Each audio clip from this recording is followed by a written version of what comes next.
As you'll find with most programming languages, whether it be HTML or CSS or JavaScript or PHP, many of these you probably never heard of, it's very traditional when learning them to do the first obligatory hello world example. And this means we're going to find a way to get the words hello world typically on the page, meaning within a web browser, we want to see hello world to show that we are up and running. And we can do that without using any tools other than maybe a simple editor. Even something like Notepad or TextEdit will work just fine. So if you are on Windows, open Notepad. I'm on a Mac, so I will search for TextEdit and open that up. Now, TextEdit is traditionally for writing Word documents, whether you're writing a story or a letter, but it can also be used for a variety of things, including creating HTML pages. So we will use this for the first example, and then I'm going to explain to you why you do not want to do this for your actual coding. But let's go ahead and get Hello World in a browser.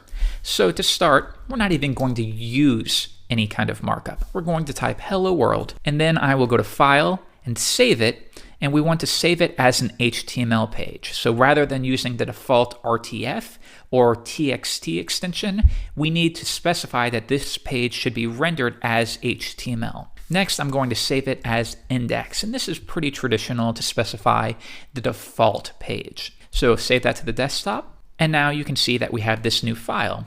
So if I would like to view this in the browser, I can either open a browser like Chrome, and I can go File, Open, choose that file, or in some OSs like Mac, I can take the file and drag it into the browser, and you'll see that it works like so.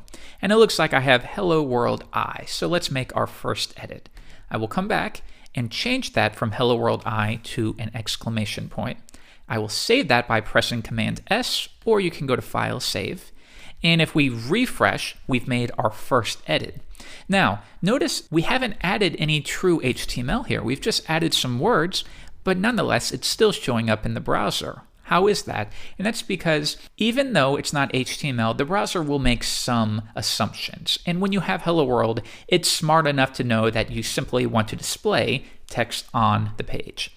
That said, this is something you will never ever do in your projects. You want to use structured markup using HTML.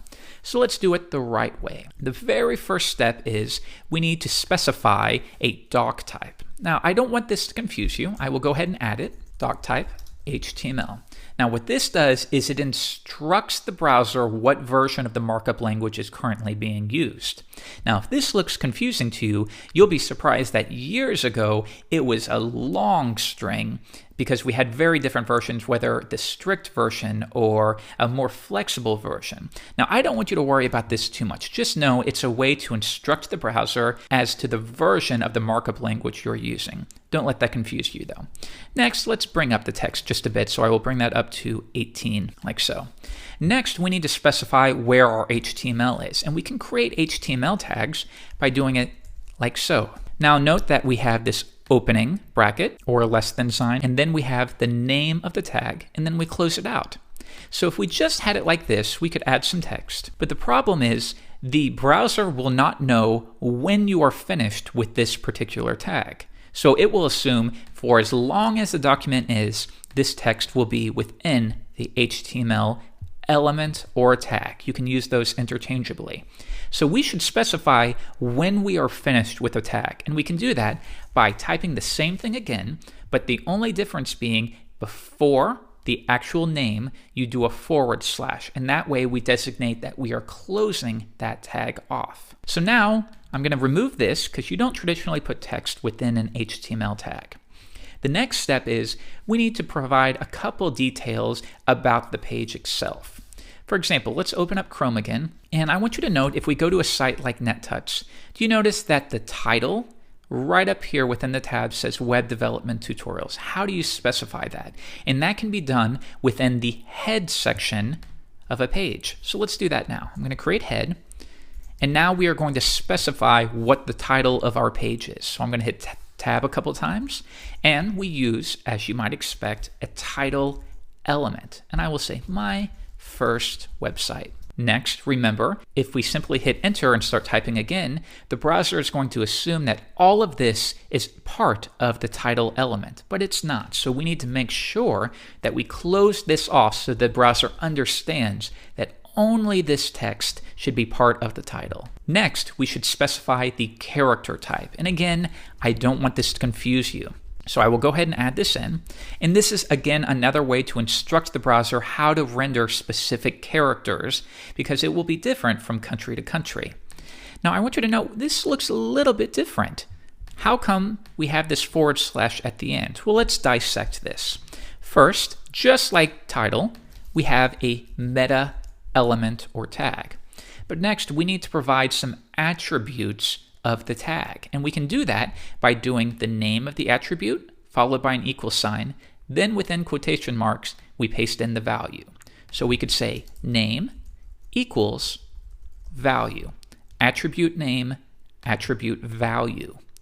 Now, what's this / right here? Well, while we could do something like this, you'll find that when there's not any text meant to be placed in between a tag, it's very common to what we call self-close the tag, which means if there's never going to be anything here, we can simply copy this /, put it at the end, and then remove it, which saves us a little bit of space. And what you'll find is most developers prefer to add a space right after that last equal sign. However, do note that this is optional. Years ago, it was considered a best practice, always close your tags. But with HTML5, which you'll learn a little bit more in this course, it's actually just okay to do it like so. So whether or not you want to close it, many developers have gotten into the habit of it. They feel more comfortable doing so. That's fine. But if you'd like to leave it off, that's fine too. There's no right or wrong in this example. So now we have an element with an attribute name of charset or carset, and the value is UTF-8. And again, I don't want you to worry about this right now. It'll just make sure that your symbols are rendered correctly. So now we're done with the head section, but remember, we have to close that off. So I will do /head. Next, we want to display that hello world, but we don't do it like this. Instead, it's traditional that you wrap the text, the body of your page within an element called body. So I will type that now. And once again, I have to specify the end of the body of my page. So right at the bottom, I will close that out like so. So let's save that. I'm going to go to File, Save.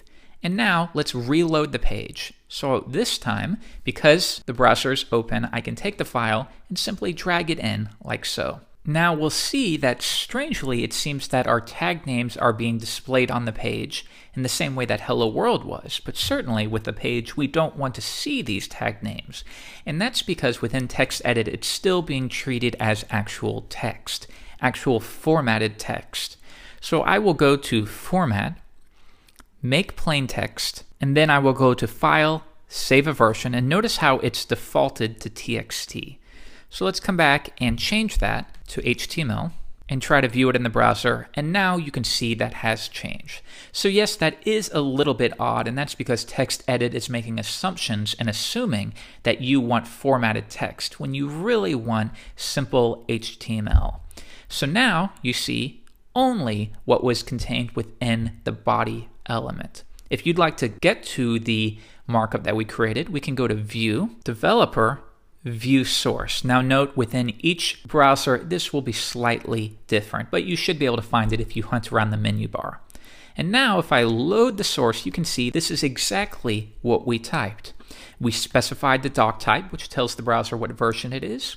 We've specified where our HTML is. Next, we've specified the head section. Now I want you to note if we come back, it says My First Website, and that's coming specifically from the title element. Next, we specify the meta charset. Don't worry about that too much right now. And then we add our first hello world, which is displayed on the page. And this is good formatting. This is the formatting that a pro would use. It's nice, clean. We're following best practices. So good job. Pat yourself on the back. You've just built your first web page. Doesn't do much just yet, but you'll get there. So in the next lesson, I'm going to start showing you how to format this text.